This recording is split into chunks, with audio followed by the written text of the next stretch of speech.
नमस्कार, आप देख रहे हैं देशवा न्यूज और मैं हूं आपके साथ धीरज परासर।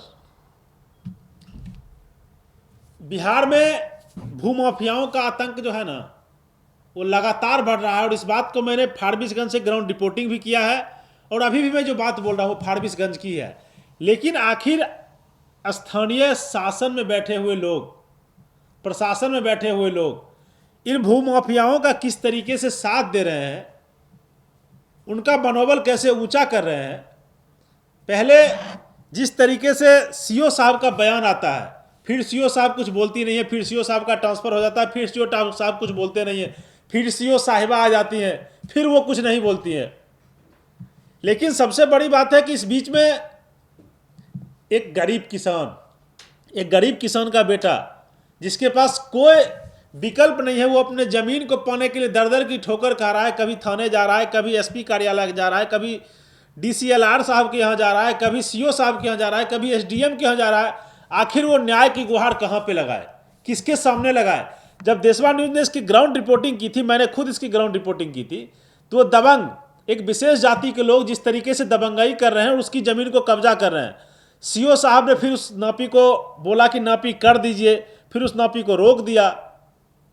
आखिर सबसे बड़ी बात है कि उस गरीब आदमी को, उसका जिसका ज़मीन है, उसको न्याय कैसे मिलेगा, किसके पास वो जाए कि उसके पास न्याय मिलेगा। आप इस पूरी घटना को देखिए और कमेंट बॉक्स में बताइए कि इस गरीब को इन भूमाफियाओं से कैसे, भूमाफियाओं के आतंक से कैसे मुक्त किया जा सकता है। ये भूमाफिया जिस तरीके से दूसरे के ज़मीनों को कब्जा कर रहे हैं आए दिन, और कब्जा करने के बाद उसको प्रताड़ित करने का काम करते हैं, ब्लैकमेल करने का काम करते हैं, और कहीं ना कहीं स्थानीय शासन प्रशासन का उसमें मिली भगत है।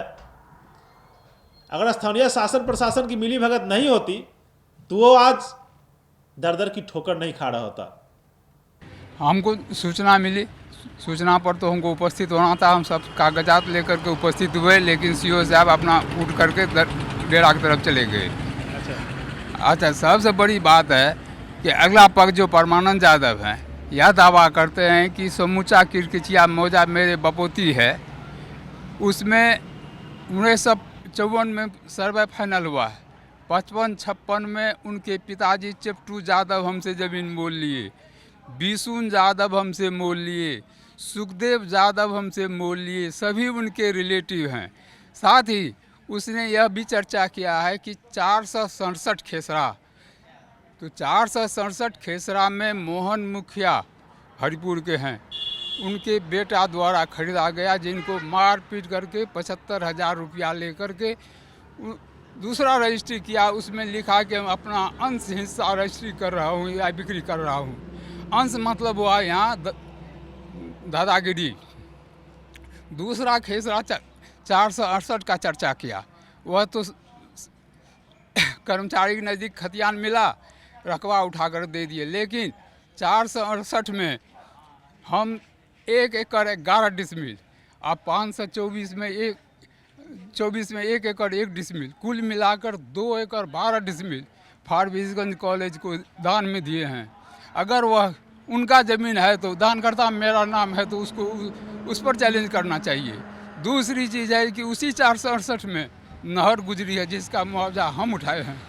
उसी 468 में प्रोफेसर श्रीवास्तव जी ज़मीन मोल लिए, वह जितेंद्र सिंह और सुरेश नायक के हाथ बिक्री कर दिए।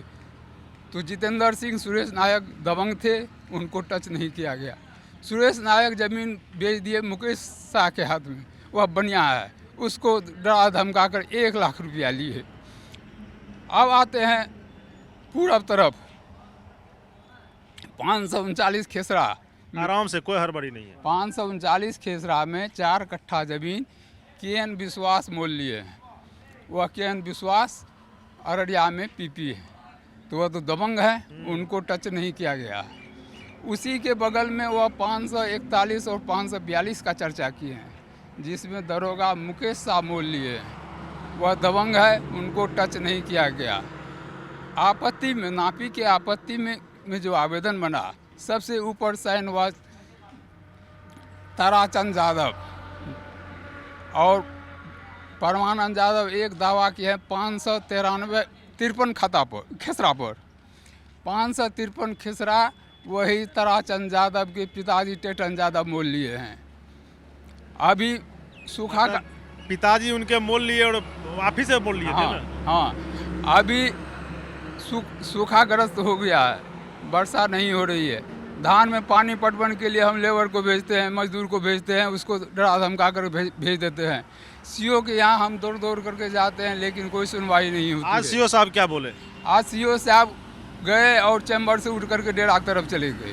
जो देखते हैं, हम दौड़ दौड़ कर डेली आवें और देखें तो हमारी क्या स्थिति होगी।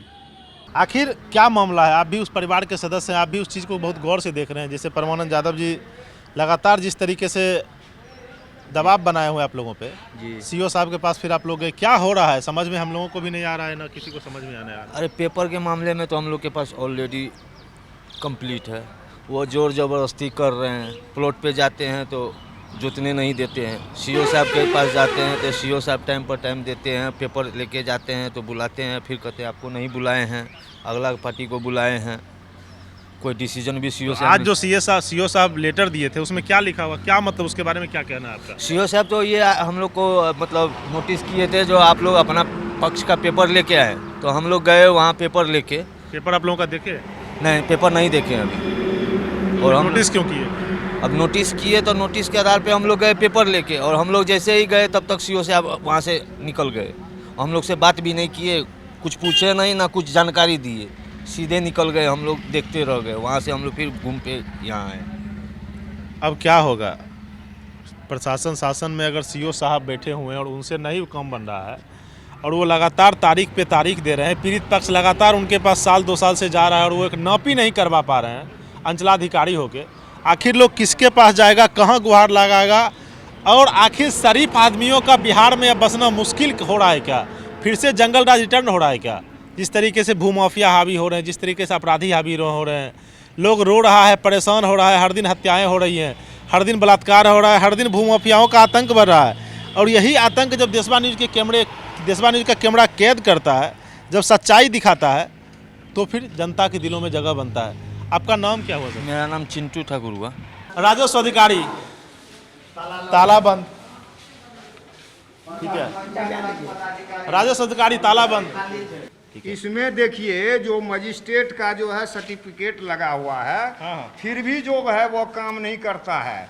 इसमें देखिए ना, इसमें जो है मतलब अभी जो सीओ साहब थे वही सीओ साहब थे ना? जी जी, अच्छा, देखिए मतलब जो है इसमें सब सर्टिफिकेट लगा हुआ है। देखते हैं ये टोटल दस्तावेज इनका अपडेट दिख रहा है अभी। हमारे कैमरामैन कृपया इस पे दिखाएं थोड़ा सा। यहाँ है, ये सारा जो है मतलब रिकॉर्ड में लगा हुआ है और ऑनलाइन किया हुआ है। देखते हैं ये किस टाइम से किया हुआ है। ये जो है मजिस्ट्रेट का, ये जो है मजिस्ट्रेट का जो है मतलब 9 अक्टूबर 2022 का है। देखिए ये मजिस्ट्रेट का जो है मतलब बहन लोग जो करके दी है वो सब पेपर में लगा हुआ है, देख लीजिए। फिर भी जो है काम राजस्व का पैसा नहीं ले रहा है, अलग से पैसा मांगे छे, इतना पैसा लगेगा, घूस लगेगा, घूस मांगे छे, घूस मांगता है, घूस डायरेक्ट कहता है 10,000 लगेगा, 10,000 लगेगा, 10,000 लगेगा। कौन चीज को? यही काम के लिए, और कौन काम के लिए बताइए। अब सोचो ये बात, 10,000 घूस मांगे छे तनी के बात के तोड़े कह रही बिहार के जनता, बिहार के बैठल सीओ साहब ऊपर का बैठल हाकिम लोग सब आर की होले हो। फारबिसगंज के ब्लॉक में बिना घूस के कोनो काम नहीं भए सकै छै, एकर गारंटी छै। ई जितना पब्लिक छै सब एतना अयले आ सब में ताला बंद छै, आ दिन छियै शुक्रवार आ टाइम देख 1 बजे छै आ सब में ताला बंद छै। भ्रष्ट है, भ्रष्ट। बिना पैसा का देखो केवाला मोटेशन नहीं करेगा, दस्तखतें नहीं करेगा। आरो महिला जो है वो महिला, हाँ, आधा काम तो घर पे करती है भर दिन। कुमार है, दहेज का व्यवस्था क्या करती होगी? जो भी करे बिना भ्रष्ट का तो काम ही नहीं होता। सीओ तो भूमाफिया के चक्कर में रहता है पड़ल भर दिन। ये है जनता बहुत बड़ा आरोप लग रही है सीओ साहब भूमाफिया के चक्कर में, और जो कर्मचारी हैं राजस्व कर्मचारी वो आधा कम अपने घर पर से, और जनता बोलती है बहुत सारा रिश्वत भी मांगते हैं।